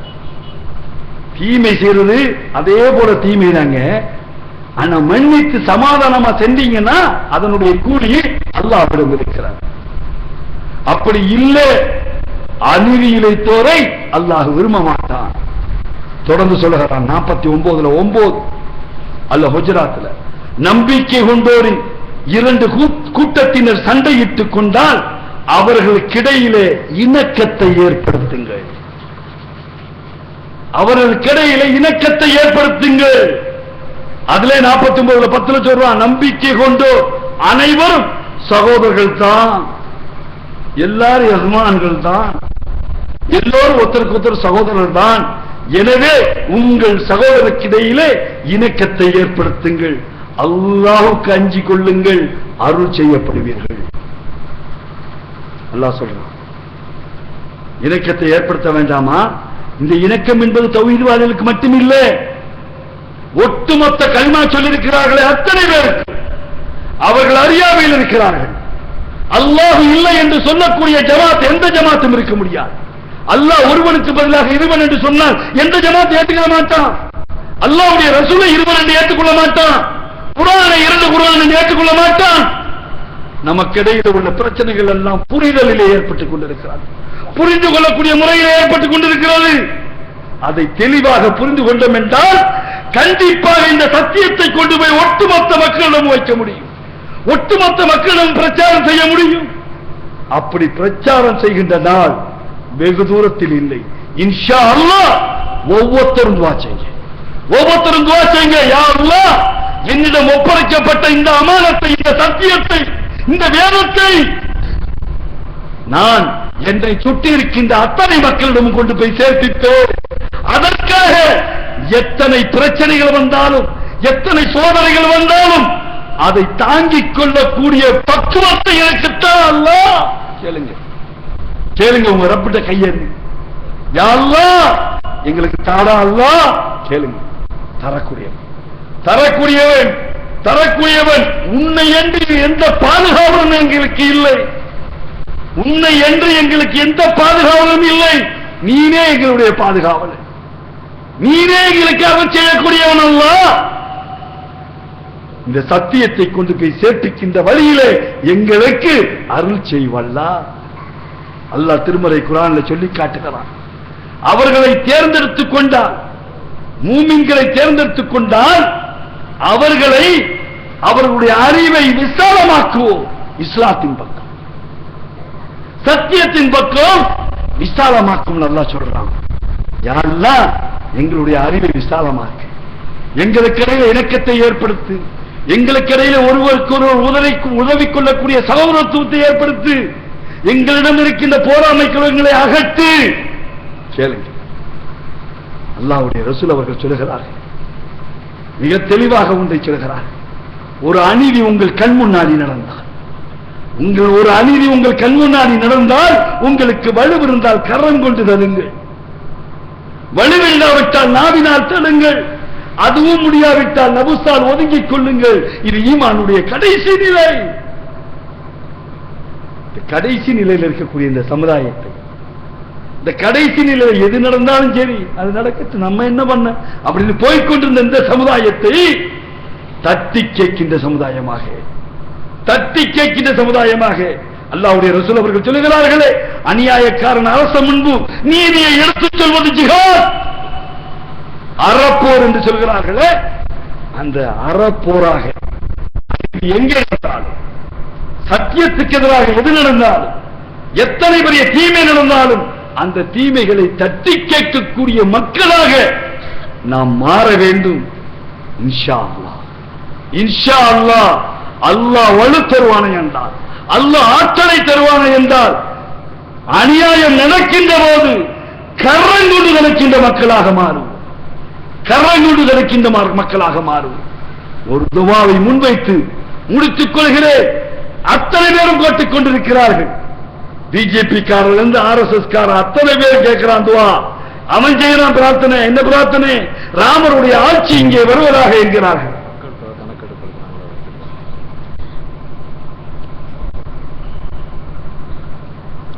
அதாவது கடைசியா முடிக்கிறதுக்கு முன்னாடி ஒரு செய்தி, மக்கள் தொகை கணக்கெடுப்பு நடந்து கொண்டிருக்கிறது, ஜாதிய வாரியான கணக்கெடுப்பு இதை நிகழ்த்தி கொண்டிருக்கிறார்கள்.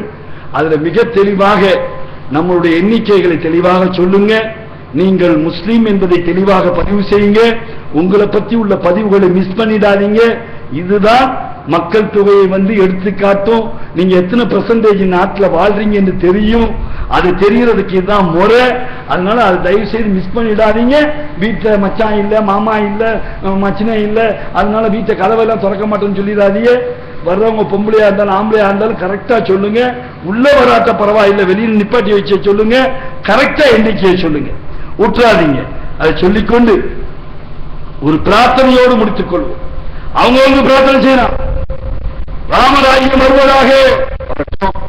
நம்ம பார்த்தோம், ஒரு 6 வருஷம் ராமராஜ்யம் எப்படி இருந்துச்சுன்னு பார்த்தோம். 1 லட்சம் ரூபாய் வாங்கி டபக்குன்னு உள்ள போட்டதை பார்த்தோம். ராமராஜ்யத்துல உள்ள போட்டுட்டு பாவம் மாட்டிக்கிட்டாரு. இன்னைக்கு ஜெயில் தண்டனை அறிவிச்சிட்டாங்களா இல்லையா? இன்னைக்கு அறிவிக்கிறதா சொன்னானுங்களே. இன்னைக்கு சனிக்கிழமையாச்சே. பங்காரு லட்சுமணி அவர் வாங்கி அப்படியே பிஜேபி தலைவர் உள்ள போட்டாரு. எதுக்காக? ராணுவ தளவாடத்தை இவங்க கேட்கிற ஆளுக்கு கொடுத்ததுக்காக இவங்க எல்லாம் ராமராஜ்யம் கொண்டு வரக்கூடியவர். அடுத்ததான் சொல்லிக்கிட்டு இருப்பாங்க, தேவனுடைய ராஜ்யம் வருவதாக, தேவனுடைய ராஜ்யம் வருவதாக. வரட்டும், தேவனுடைய ராஜ்யம் என்று அவர்கள் சொல்வது ஈசா நபியுடைய ஆட்சி, அது வரட்டும். நாமும் சொல்லுவோம், நாமும் சொல்லுவோம் சகோதரர்களே. ஏனென்றால் மனித கரங்களால் இயற்றப்பட்ட சட்டங்கள் எதுவும் இங்கே எந்த பலனையும் தரல. எத்தனையோ குற்றவியல் சட்டங்கள் இருக்கிறது. அத்தனை குற்றவியல் சட்டத்திலையும் குற்றத்தை பண்ணிட்டு வந்து மறுபடியும் 125வது தடவை கைது. என்னடா கைது? 125 தடவை கைதான். என்ன? வீட்டை கொள்ளையடித்தது கைது. 125 தடவை கைது அப்புறம் அவன் திருந்தலன்னா அப்ப சட்டம் என்னத்துக்குங்கிற கையை எடு, இப்படி மணிக்கட்டோட ஒரு போடு போடு, திருന്ന ஒரு போடு, எல்லாரும் முன்னாடி வச்சு போட்டு கை இல்லாம ஒருத்த மணிக்கட்டு இல்லாம ஒருத்த வந்தான்னு வச்சுக்கிறீங்க. என்ன நினைப்பிய? மேப்படியான்னு நினைப்பிய? நீங்க எல்லாத்தையும் கரெக்ட் பண்ணி வச்சுக்கிறீங்க. மறுபடியும் அவனே எடுக்க நினைச்சா கூட எடுக்க மாட்டான். நீ கொலை செய்தியா? கொலைக்கு கொலைதான் பகரம். கொலை செஞ்சா மத்த கொலை பண்ணு, எல்லாரும் முன்னாடி வச்சு போடு, அடுத்து கொலை செய்யறதுக்கு பயப்படுவான். இல்ல கொலைக்கு மன்னித்து விட்டு விடுகிறாயா? ஜனாதிபதி மன்னிக்க கூடாது, எவன் கொலை செய்யப்பட்டானோ அவன் மன்னிக்கணும். இந்த பிளட் மணி வாங்கிட்டு மன்னிக்கலாம். இஸ்லாம் தெளிவான சட்டங்களை சொல்கிறது. இங்க என்ன ஜனாதிபதிக்கு கருணை மனு போடுவானுங்களாம், 20 வருஷம் உள்ள உட்காந்து இருப்பானுங்களாம், ஆனா போடவே மாட்டானுங்களாம். இது அத்தனையும் இந்த நாட்டில், இது ஜனநாயக நாடு, இந்த கொடுமை நடக்கும். 17 வருஷமா சிறைச்சாலையில் உட்கார்ந்து வாண்டி கொண்டிருக்கிறான் பாட்சா மாதிரி, நம்ம சகோதரர் பாட்சா மாதிரி, அன்சாரி மாதிரி ஆட்கள் 17 வருஷமாக சிறைச்சாலையில் வாழ்ந்து கொண்டிருக்கிறான். என்னுடைய 64 சகோதரர்கள் சிறைச்சாலையில் வாழ்ந்து கொண்டிருக்கிறார்கள். ஆயுள் தண்டனை பெற்றும் இன்றைக்கு வரையில் விடுதலை செய்யப்படாமல் இன்றைக்கு மாறிக்கொண்டிருக்கிறார்கள். இந்த சட்டங்கள் எதுவும் செய்யல சொல்றாங்க. அத மரண தண்டனை கொடுத்துடுறா. பாஷா பேசுறப்ப சொல்றாரு, மரண தண்டனையாக கொடுக்கிறாங்க, மௌத்தாவது போயிடலாம். இந்த சித்திரவதையை அனுபவிக்கிறது சிறை கூடங்கள், சிந்தனை கூடங்கள். அதை சிந்திக்கிறவங்க உருவாக்குற கூடமாக இருந்தால் 17 வருஷம் ஒருத்த இருந்ததுக்கு பின்னாடியுமாடா அநியாயமாக இருக்கு. இத்தனை சட்டங்கள் இருக்கிறதே, இந்த அத்தனை சட்டங்களும் மனித கரங்களால் இயற்றப்பட்டது. ஆகவே நம்மளுடைய தொப்புள் உறவுகளுடைய மக்களிடம் சொல்லுவோம், இந்த மனித கரங்களால் இயற்றப்பட்ட சட்டங்களில் நிம்மதி இல்லை, அமைதி இல்லை, ஜாதியம் இருக்கிறது, மதம் இருக்கிறது, மொழி மோதல்கள் இருக்கிறது. ஒரு முறை மாநிலத்துக்காரன் இன்னொரு மாநிலத்துக்கு தண்ணி கொடுக்க மாட்டேங்கிறான், மின்சாரம் கொடுக்க மாட்டேங்கிறான். இது அத்தனையும் இந்த சட்டங்களில் நடக்கிறது. தெளிவாக சொல்லுவோம், அல்லாஹ்வுடைய சட்டங்கள் இருக்கிறது, இறை சட்டங்கள் இருக்கிறது, அது மனித கரங்கள் படாதது. அந்த சட்டத்தை கொண்டு வருவோம் இன்ஷா அல்லாஹ். அல்லாஹ்வுடைய ஆட்சியை இந்த பூமியில் கொண்டு வருவோம். அதற்காக நீங்களும் நானும் பிரார்த்திப்போம் என்று கூறி விடைபெறுகிறேன். அஸ்ஸலாமு அலைக்கும் வரஹ்மத்துல்லாஹ்.